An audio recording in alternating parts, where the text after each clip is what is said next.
नमस्कार, हिमाचल अभी-अभी.com से मैं दिव्या। पेश है अब तक के मुख्य समाचार। कोरोना पॉजिटिव बीजेपी लीडर ने बढ़ाई मुश्किल, आईजीएमसी प्रिंसिपल व 4 सर्जन क्वारंटाइन। पूर्व सांसद सुरेश चंदेल की तबीयत बिगड़ी, गंभीर हालत में बिलासपुर से पीजीआई चंडीगढ़ रेफर। नाइजीरिया से सीएम जयराम ठाकुर के नाम से आ रही ईमेल, केस दर्ज। मुकेश बोले, वन महोत्सव में एक पेड़ लगवाने पर ही सरकार के 45 लाख रुपए हुए खर्च। गाड़ी में ले जा रहे थे नशे का सामान, 3 किलो अफीम के साथ 2 युवक अरेस्ट। राहुल का पीएम नरेंद्र मोदी पर निशाना, बोले बिना किसी दृष्टिकोण के चीन से नहीं निपट सकते। पीएम नरेंद्र मोदी बोले, कोरोना काल में नहीं रुका विकास, नॉर्थ ईस्ट लोकल पर करता है गर्व। मुंबई में हाई टाइड की चेतावनी, 4.6 मीटर तक उठ सकती है समंदर की लहरें। भारत में रोज आ रहे दुनिया के 20% मामले, 20 दिन में 65% बढ़ी कोरोना की रफ्तार। अब 30 मिनट में आएंगे कोरोना टेस्ट के नतीजे। आईसीएमआर ने पहली स्वदेशी एंटीजन किट को दी मंजूरी। अब समाचार विस्तार से। आपके स्वास्थ्य का प्रहरी, श्री बालाजी हॉस्पिटल, कांगड़ा, हिमाचल। बीजेपी से ताल्लुक रखने वाले मंडी के नेता के कोरोना पॉजिटिव निकलने के बाद से राजधानी शिमला की मुसीबतें बढ़ी हुई हैं। गनीमत है कि सीएम जयराम ठाकुर व उनके परिजनों सहित 4 की कोरोना रिपोर्ट नेगेटिव पाई गई है, लेकिन सीएम ऑफिस में अभी भी चिंता की लकीरें बनी हुई हैं। उप सचिव के कोरोना पॉजिटिव आने के बाद आज आईजीएमसी शिमला के प्रिंसिपल रजनीश पठानिया व 4 सर्जन होम क्वारंटाइन हो गए हैं। इनमें से आईजीएमसी के प्रिंसिपल मंडी से कोरोना पॉजिटिव पाए गए बीजेपी नेता के संपर्क में आए थे और 4 सर्जन प्रिंसिपल के संपर्क में आए थे, इसलिए ये सभी एहतियात के तौर पर क्वारंटाइन हुए हैं। इन सभी के कोरोना सैंपल लिए जा रहे हैं। याद रहे कि मंडी से कोरोना पॉजिटिव पाए गए बीजेपी नेता सीएम जयराम ठाकुर व आईजीएमसी के प्रिंसिपल रजनीश पठानिया से मिले थे। बीजेपी के पूर्व प्रदेशाध्यक्ष एवं वर्तमान में कांग्रेसी सुरेश चंदेल की तबीयत खराब बताई जा रही है। पूर्व सांसद की गंभीर हालत को देखते हुए उन्हें चंडीगढ़ स्थित पीजीआई रेफर करना पड़ा है। कहा जा रहा है कि उन्हें पेट में दर्द उठने के बाद जब बेचैनी बढ़ने लगी तो पीजीआई रेफर कर दिया गया। चंदेल किसी वक्त बीजेपी के प्रदेशाध्यक्ष रहने के साथ साथ पार्टी का एक बड़ा चेहरा बन गए थे, लेकिन वक्त ने उन्हें राजनीतिक तौर पर हाशिए पर ला दिया। लंबे समय तक बीजेपी में उपेक्षा का शिकार होने के बाद उन्होंने बीते लोकसभा चुनाव से पहले कांग्रेस ज्वाइन कर ली थी, लेकिन यहाँ भी उनकी भूमिका कोई विशेष उपस्थिति दर्ज नहीं करवा पाई है। सीएम जयराम ठाकुर के नाम से नाइजीरिया से कोई हिमाचल में कई लोगों को ईमेल भेज रहा है। इस मामले के सामने आने के बाद हिमाचल पुलिस की साइबर क्राइम सेल ने आईपीसी और आईटी एक्ट के तहत मामला दर्ज कर इस पूरे मामले की जांच पड़ताल तेज कर दी है। संदेह है कि कोई नाइजीरियन ऐसा कर रहा है। सीएम जयराम ठाकुर के नाम से ये मेल अलग अलग आईडी से आ रही हैं। हालांकि इन आईडी का सीएम की आईडी से कोई संबंध नहीं है। इसमें मेल भेजने वाला सीएम के नाम से किसी तरह का फेवर मांग रहा है और वापस मेल करने को कह रहा है। ये मेल कुछ मीडिया कर्मियों को भी आई है। इस पर सीएम जयराम ठाकुर के कार्यालय की आईटी शाखा के एक अधिकारी की ओर से साइबर क्राइम सेल में शिकायत की गई, तो इस पर मामला दर्ज कर आगामी कार्रवाई शुरू कर दी गई है। DSP cyber crime Narveer Rathore ने इस संबंध में मामला दर्ज कर जाँच शुरू करने की पुष्टि की है।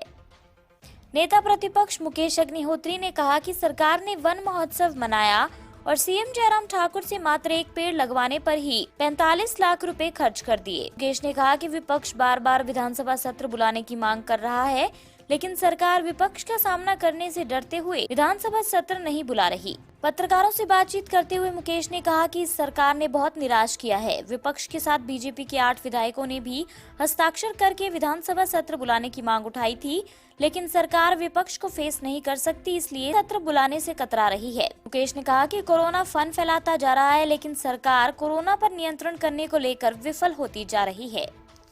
कोरोना संकट में भी नशे के सौदागर अपने गलत कामों से बाज नहीं आ रहे, लेकिन पुलिस भी उतनी ही मुस्तैदी से उन पर लगाम कसने में जुटी हुई है। ताजा मामले में नालागढ़ में पुलिस ने भारी मात्रा में अफीम पकड़ने में सफलता हासिल की है। पुलिस को ये सफलता यातायात चेकिंग के दौरान मिली। पुलिस टीम ने नंगल में नाके के दौरान गाड़ी को चेकिंग के लिए रोका।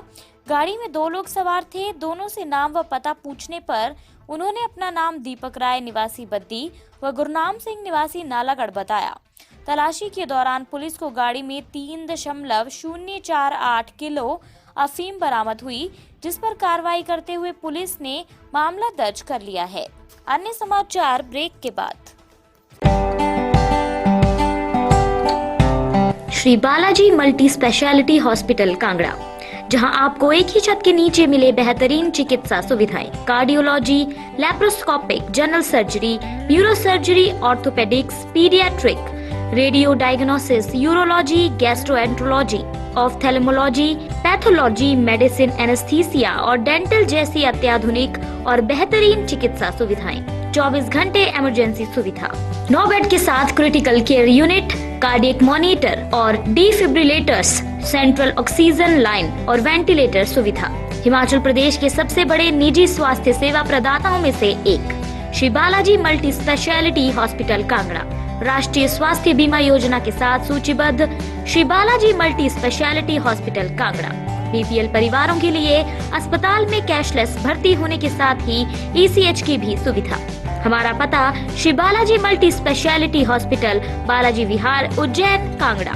संपर्क करें 9218411108 पर। Shri Balaji multi speciality hospital Kangra.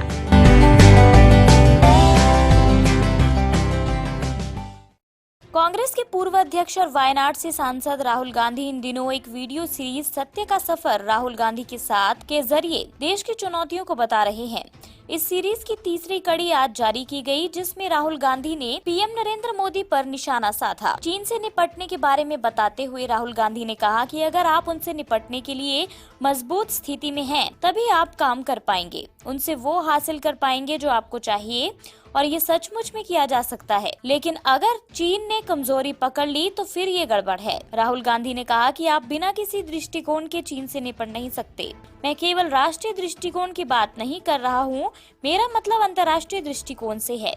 Belt and road ये धरती की प्रकृति को बदलने का प्रयास है। भारत को वैश्विक दृष्टिकोण अपनाना ही होगा। भारत को विचार बनाना होगा जो वैश्विक विचार हो।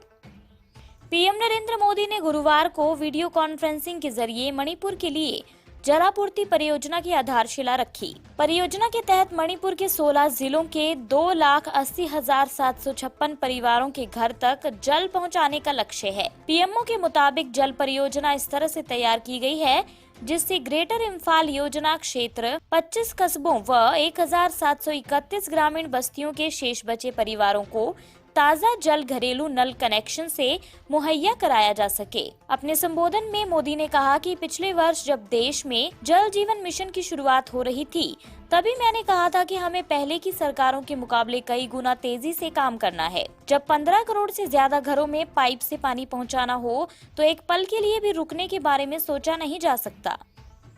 मुंबई में मौसम ने एक बार फिर करवट ली है। शहर के कई इलाकों में लगातार बारिश का सिलसिला जारी है। इस बीच मौसम विभाग ने मुंबई में हाई टाइड की चेतावनी जारी कर दी है। गुरुवार दोपहर 2 बजे के करीब मुंबई में हाई टाइड आ सकता है। इस दौरान समंदर की लहरें 4.66 मीटर तक ऊपर उठ सकती हैं। खतरे को देखते हुए स्थानीय प्रशासन ने लोगों को समंदर के तट से दूर रहने की सलाह दी है। मुंबई में हाई टाइड की आशंका के मद्देनजर तटीय इलाकों के आसपास रहने वाले लोगों को बाहर न निकलने की सलाह दी गई है।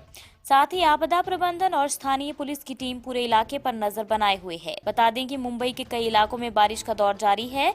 कई जगहों पर भारी बारिश के साथ जल जमाव की समस्या से लोगों को परेशान भी होना पड़ा है।